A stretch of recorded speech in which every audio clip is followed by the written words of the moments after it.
जय हिंद साथियों, GK GS for all exams के 16वें प्रैक्टिस सेट में मैं सोनू आप सभी लोगों का आपके अपने YouTube channel unique classes with Sonu channel में तहे दिल से स्वागत करता हूं।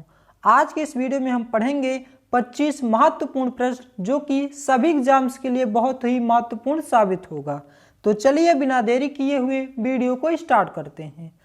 पहला प्रश्न है हमारा, किसने 1978 की वर्नाक्यूलर प्रेस अधिनियम एक्ट को निरस्त किया था? उत्तर लॉर्ड रिपन ने।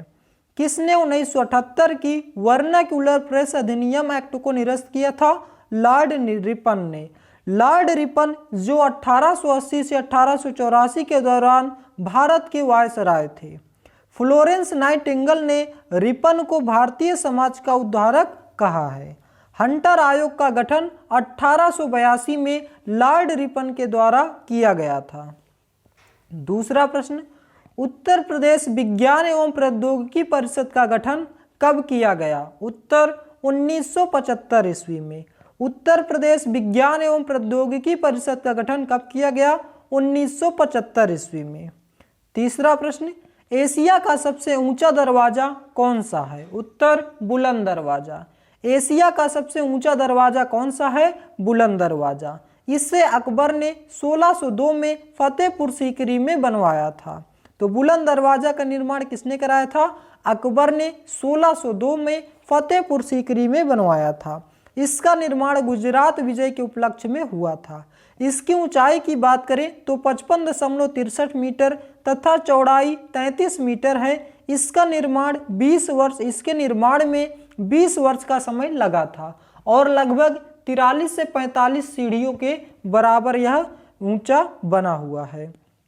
तो ये फैक्ट आपको याद रखने हैं। चौथा प्रश्न, किसी कंप्यूटर के प्रोग्राम में बच्चों द्वारा प्रयुक्त भाषा कौन सी है? उत्तर लोगो।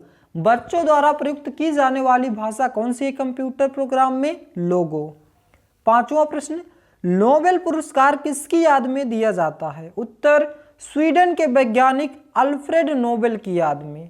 तो अल्फ्रेड नोबेल की याद में नोबेल पुरस्कार दिया जाता है। जहाँ कहाँ के हैं? स्वीडन के हैं। अल्फ्रेड नोबेल ने डायनामाइट की खोज की थी। नोबेल पुरस्कार की शुरुआत 1901 से हुई है। यह कुल 6 क्षेत्रों में दिया जाता है। कौन कौन से? पहला शांति, दूसरा साहित्य, तीसरा भौतिकी, चौथा रसायन, पांचवा चिकित्सा, छठवां अर्थशास्त्र। बायोलॉजी के क्षेत्र में नहीं दिया जाता, याद रखना है। कुल 6 क्षेत्रों में दिया जाता है। नेक्स्ट प्रश्न हमारा छठवां, कौन सा संस्थान भारत में पूंजी बाजार को विनियमित करता है? उत्तर सेबी। कौन सा संस्थान भारत में पूंजी बाजार को विनियमित करता है? सेबी। सेबी की फुल फॉर्म की बात करें, securities exchange board of India. Securities exchange board of India, इसकी स्थापना 1988 में हुई थी। इसके हेडक्वार्टर की बात करें तो मुंबई में स्थित है। नेक्स्ट, मौर्य काल में सीता से क्या तात्पर्य है? उत्तर राजकीय भूमि से प्राप्त आय। ये राम वाली सीता नहीं है, ये मौर्य काल में इसका संबंध राजकीय भूमि से था।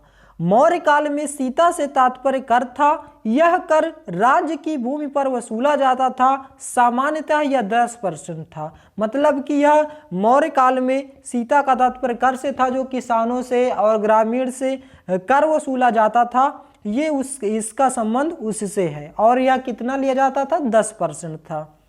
नेक्स्ट, ALU का पूर्ण रूप क्या है? उत्तर अर्थमेटिक लॉजिक यूनिट। ALU का पूर्ण रूप क्या है? Arithmetic logic unit. CU का फुल फॉर्म क्या होता है? Control unit. CU का फुल फॉर्म क्या होता है? Control unit. भारत छोड़ो आंदोलन के समय उत्तर प्रदेश के किस जिले में समांतर सरकार की स्थापना की गई थी? उत्तर बलिया में। भारत छोड़ो आंदोलन के समय उत्तर प्रदेश के किस जिले में समांतर सरकार की स्थापना की गई थी? बलिया में। समांतर सरकार का गठन चित्तू पांडे ने किया था और महर्षि वाल्मीकि और दुर्वासा ऋषि दोनों का जन्म स्थान कहाँ है? बलिया में है। बलिया माथे की बिंदी और टिकली के लिए फेमस है। तो ये एक्स्ट्रा फैक्ट आपको याद रखने हैं बलिया से। 10वां प्रश्न, टोपरा जहां से अशोक के अभिलेख प्राप्त हुए हैं वह राज्य के किस जनपद में स्थित है? उत्तर सहारनपुर में। टोपरा जहां से अशोक के अभिलेख प्राप्त हुए हैं वह राज्य के किस जनपद में स्थित है? सहारनपुर से।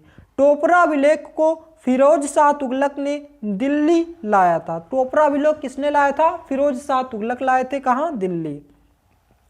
भारत में पहले क्षेत्रीय ग्रामीण बैंक की स्थापना किस वर्ष की गई थी? उत्तर 2 अक्टूबर 1975 को। 2 अक्टूबर 1975 को भारत के पहले क्षेत्रीय ग्रामीण बैंक की स्थापना की गई थी। पहला बैंक जो खोला गया था वो कौन सा था? प्राथमा बैंक था, यूपी के मुरादाबाद में खोला गया था। 12वां प्रश्न, भारत में 2 सदनों वाली पहली निर्वाचित संसद किस वर्ष अस्तित्व में आई थी? उत्तर 1952 में। 1952 में अस्तित्व में आई थी। भारत के राष्ट्रपति भवन का निर्माण किस वर्ष पूरा हुआ था? उत्तर 1912 से 29 में। 1912 से 29 में राष्ट्रपति भवन का निर्माण पूरा हुआ था और इससे पहले वायसराय हाउस भी कहा जाता था। इसके वास्तुकार की बात करें तो एडमिन लुटियंस थे, इसके वायसराय थे। कौन सा तमिलनाडु का सबसे ऊंचा शिखर है? उत्तर डोडा बेट्टा। डोडा बेट्टा तमिलनाडु का सबसे ऊंचा शिखर है, जिसकी ऊंचाई की बात करें तो 2637 मीटर है। केरल की सबसे ऊंची चोटी कौन सी है? अनाईमुड़ी है। और यह ओडिशा की बात करें तो ओडिशा की सबसे ऊंची चोटी कौन सी है? महेंद्रगिरी है। 16वां प्रश्न, घाट प्रभा किसकी सहायक नदी है? उत्तर कृष्णा की। घाट प्रभा किसकी सहायक नदी है? कृष्णा की। कृष्णा की सहायक नदी की बात करें तो मालप्रभा, भीमा, मौसी, पंचगंगा तथा दूधगंगा ये सभी की सभी कृष्णा की सहायक नदी है।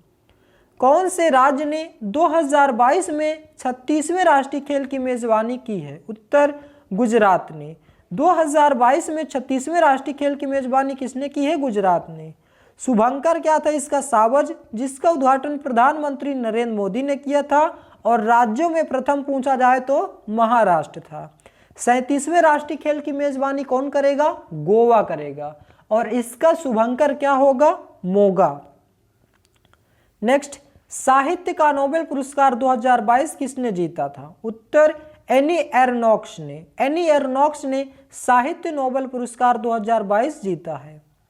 अंतरिक्ष की यात्रा करने वाली पहली मूल अमेरिकी महिला कौन बनी है? उत्तर निकोल मान। अंतरिक्ष की यात्रा करने वाली पहली मूल अमेरिकी महिला कौन बनी है? निकोल मान। भारत में प्रथम बार सैनिक शासन व्यवहार में किसके द्वारा लाया गया? उत्तर ग्रीक शासक। भारत में प्रथम बार सैनिक शासन व्यवहार में किसके द्वारा लाया गया? ग्रीक शासन के द्वारा। रायमन मैग्सेसे पुरस्कार 2022 किसे मिला है? उत्तर रवि कन्नन को रमन मैग्सेसे पुरस्कार 2023 मिला है। भारत में सबसे पहली नदी घाटी परियोजना कौन सी है? उत्तर दामोदर नदी घाटी। दामोदर नदी घाटी परियोजना भारत में सबसे पहली नदी घाटी परियोजना है। भारत की सबसे लंबी नहर कौन सी है? उत्तर इंदिरा गांधी नहर है, जो कि पंजाब में है। लोथल किस नदी की सहायक नदी है? उत्तर साबरमती की। लोथल भोगवा नदी के किनारे गुजरात में स्थित है। हड़प्पा रावी नदी के किनारे स्थित है। मोहनजोदड़ो सिंधु नदी के किनारे स्थित है। कालीबंगा घग्गर नदी के किनारे स्थित है। हड़प्पा की खोज दयाराम साहनी ने 1921 में की थी और मोहनजोदड़ो की खोज राखलदास बनर्जी ने 1922 में की थी।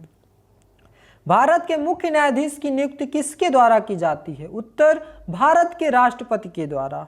सुप्रीम कोर्ट की प्रथम महिला जज कौन बनी थी? फातिमा बीबी थी। हाई कोर्ट के मुख्य न्यायाधीश कौन थे? राष्ट्रपति होते हैं। हाई कोर्ट के मुख्य न्यायाधीश कौन होते हैं? राष्ट्रपति होते हैं। पादशाह की उपाधि किस शासक के द्वारा धारण की गई थी? उत्तर बाबर के द्वारा। बाबर ने पादशाह की उपाधि धारण की थी। खानवा के युद्ध में जीत के बाद बाबर को गाजी की उपाधि दी गई थी और तुजुक ये बाबरी किसकी आत्मकथा है? बाबर की है और इसे किस भाषा में लिखा गया है? तुर्की भाषा में। तो तुजुक ये बाबरी को किस भाषा में लिखा गया? तुर्की भाषा में लिखा गया है। यह किसकी आत्मकथा है? बाबर की। तो दोस्तों ये थे हमारे आज के 25 महत्वपूर्ण प्रश्न, जिसको हमने पूरे डिटेल से पढ़ा। आशा करता हूं दोस्तों कि ये सभी के सभी क्वेश्चन आपको बेहद समझ में आ गए होंगे और इसी वीडियो में याद भी हो गए होंगे। अभी हम इसका 1 से 2 बार बीच में रिवीजन भी करेंगे जब आपका 5 प्रैक्टिस सेट पूरा हो जाएगा। तो दोस्तों आज का वीडियो बस यहीं तक। वीडियो को पूरा देखने के लिए बहुत बहुत धन्यवाद। मिलते हैं नेक्स्ट वीडियो में। जय हिंद, जय भारत।